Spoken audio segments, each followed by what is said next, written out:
All right, hello everyone, and welcome to the 2025 Amundi Evian Championship. I'm joined here by 2025 winner Grace Kim.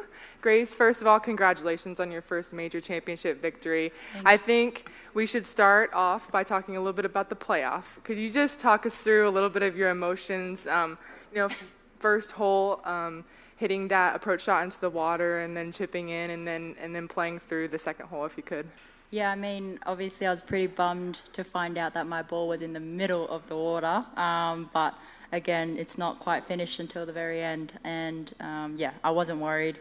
Dropped the ball and it kind of ended up in a pretty decent lie, and I just wanted to make sure I got it there, so yeah, just happened to have chipped it in. I don't know if I can do it again, but that was great. But yeah, all three times I played that 18th hole today, I hit the same club, which was a 4 hybrid, so that'll be staying in the bag. And can you just talk through as well making that final putt and realizing that you're a major champion now and what that means to you?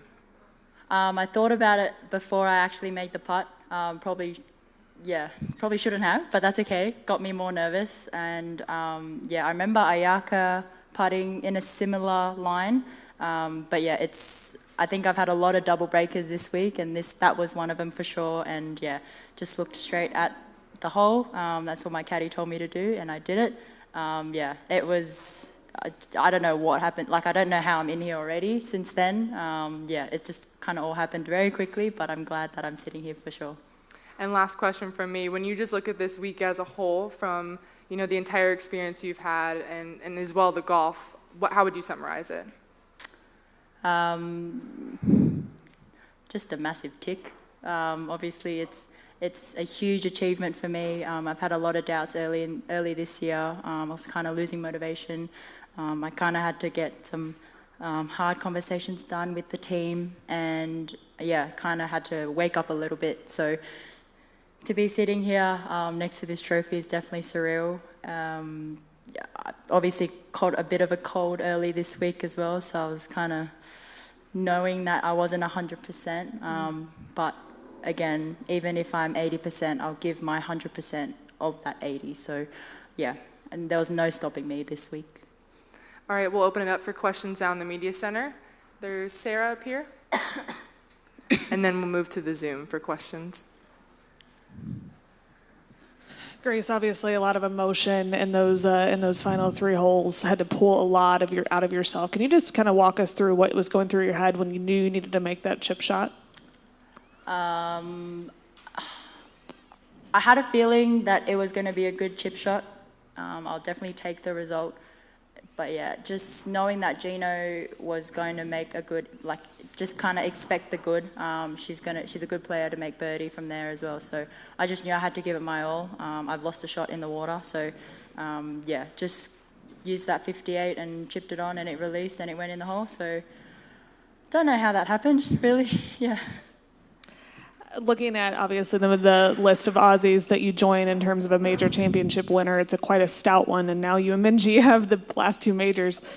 Obviously, haven't had your time to wrap your head around a lot of things, but what does that mean to you to just be a major champion as an Aussie? Again, this is unbelievable. Didn't really know I was going to be sitting here this soon. I saw there's a picture of Kari as you walk into the locker room, walking down 18 as well. So seeing that each day is motivating. Obviously, Minji's first major was this one, and this is now my first major as well. Oh, that's definitely different. I'll get used to it. But yeah, just I'm not sure when it'll sink in for sure. But yeah, this is incredible. You alluded to some of the struggles to overcome that doubt to be in this moment. Can you just put that into words? Yeah, I definitely struggled. I think after my win in Hawaii, I won very early, and that was a great result, and I was very grateful for that. But I feel like I haven't quite crossed the line of kind of getting it done. I've been in contention a few times now, and just being able to get it done wasn't quite there. And I think I've come to learn that it's not quite my game. Technically, it's more on course, just the skills that I have to learn through experience being on the tour week in, week out. And obviously now it's a huge topic with the mental aspect of the game. so much doubt has gone in through my mind, and it kind of snowballed very quickly. And I guess it was a bit of a burnout at the start of this year. But yeah, just overcoming that wouldn't have been possible without my team. So I know a lot of the girls know that the importance of having a good team around you, and yeah, it's definitely crucial to have the people to back you, and even in times where you don't believe in yourself, to have those people know that you are capable and they're here for that ride. So I'm very grateful for them, and yeah, I honestly wouldn't have done it without them. So chipping an eagle back to back. I don't know how often that happens to you, but the timing was fantastic. No? Yeah, thank you. The timing, yes, was fantastic. On 12, I made a double, and I guess you do need a bit of luck. And I guess as soon as I chipped that in, that's all I thought about. That 12th hole obviously put me in a good position back, but I told myself I'm not out of it yet, and I've got nothing else to lose now. And I told my caddy that as well. So he was able to kind of rev me up a little bit and trying to get aggressive. The shots were better, and yeah, better hit, I guess, because obviously I started pretty rocky. So yeah, just again gave it my all. And my last thing is, when you visualize in the past winning a major, did it look like this? No. I mean, I think I won a lot more events in my mind than I have in real life. But I think you need that visualization and that imagery in your mind to be able to back yourself and yeah, get this far. So yeah, this is right here. All right. To the left here. Yeah, hi. Hi. We see you very close from Gino. You beat her. She was in position of leader from all day. What does it feel to beat her at the end? Yeah, she's obviously a great player. She's played so well this year. I don't think she's finished outside like top 10 even this season. So yeah, obviously we're very close mates, and she's younger than me, and she's been out here longer than I have, but I definitely look up to her positivity. I think everyone knows she has a great smile. So yeah, she even, I made par on like 2, and she's like, smile, you made par, like it's fine. So she keeps me grounded, so she's a really nice friend to have around, and I think great player to have on the tour. Okay, thank you. All right, no more questions in here. We'll move to the Zoom. There's several Australian media outlets on the Zoom here. From Paul Munnings, Grace, you've seen the shower of Aussies with champagne so often after wins. What was it like to be on the other end? Yeah, I thought to myself I think the last time obviously was Minji. I showered. I still can't quite get it right, but the 2 girls, Minji and Greenie, who've stepped up just then to spray me, yeah, I've got a lot of learning to do from them, but yeah, it definitely feels nice, because I thought eventually, surely, I will be in the position where Minji was a couple of weeks ago to be sprayed. So yeah, it definitely feels nice. But to have those friends and mates that are very happy for you is also something else as well. And then from Jimmy Emmanuel, Grace, how much has your game changed compared to when you first got on the LPGA? I think technically it hasn't changed too much. I've definitely sharpened up a few things, gained some distance over the years, but overall we've come to realize that it's again more based on the skills on the golf course, because you're never going to have the flat and perfect lies on the range and certain wind directions and all that. So I said this week that I'm getting more comfortable with Evian. Obviously I had a bit of a cry the first year, but yeah, you can't wing it the first year for sure. So being able to have that experience, even though it's just 2 years, yeah, it's definitely a big learning curve. And then from Beth Ann, what do you do in the heat of battle to overcome self-doubt?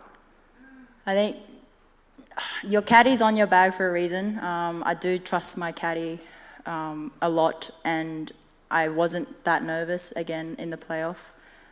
It was a similar situation when I won in Hawaii. I was barely nervous, but this time, bigger deal, it's a major, so I was a little bit more nervous. But just to have that caddy that you've built that relationship and that trust with really settled my mind, and I knew he knew my game as best as I did, so yeah, just have a good caddy.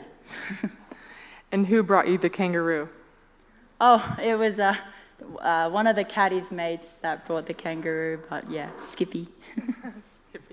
And then from Jill Painter Lopez, you'll retell this story of your eagle, birdie, eagle finish. How will you describe that? Yeah, I don't know. Like, obviously, I hit a great shot in. My caddy made a bit of an inappropriate comment, I won't say, but it was ballsy, basically, along those lines. So, yeah, did that and then put in the water. It's never done until the end. Chipped it in and yeah, made a crazy eagle. And then from Tony, what are your favorite memories of your road trip with Kari when you won her scholarship for the 4th time? I think she took me on to a trip by myself. I was fortunate enough to go just on a trip because I've been to the KPMG event 3 other times, obviously Greenie's win being in there, but yeah, we played, I don't know golf courses very well, but we played Pine Valley, and I didn't quite know the big deal about it. So we played Pine Valley, we played Wingfoot.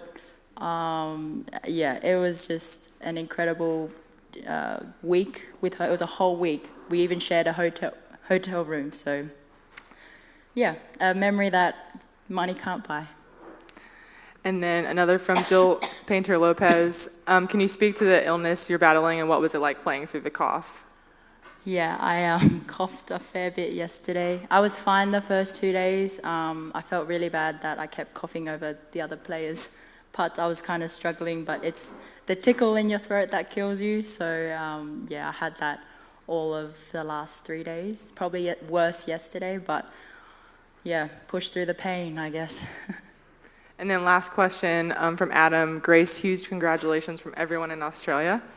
Tell us about wearing the Luke the Duck pin and what it means to you. I actually didn't wear it. I forgot to wear it the first 3 days, and I just remembered to put it on before I teed off today, and I'm glad I did. But yeah, obviously I didn't get a chance to meet Jared Lyle. I was a little bit later, but yeah, just to be representing Australia as well as the council of his foundation, yeah, I think it just shows the camaraderie of all Aussies and what he's done and the inspiration he's left behind is, yeah, I guess everyone else's inspiration to leave behind as well. Great. Well, thank you so much, Grace. Congratulations. Thank you.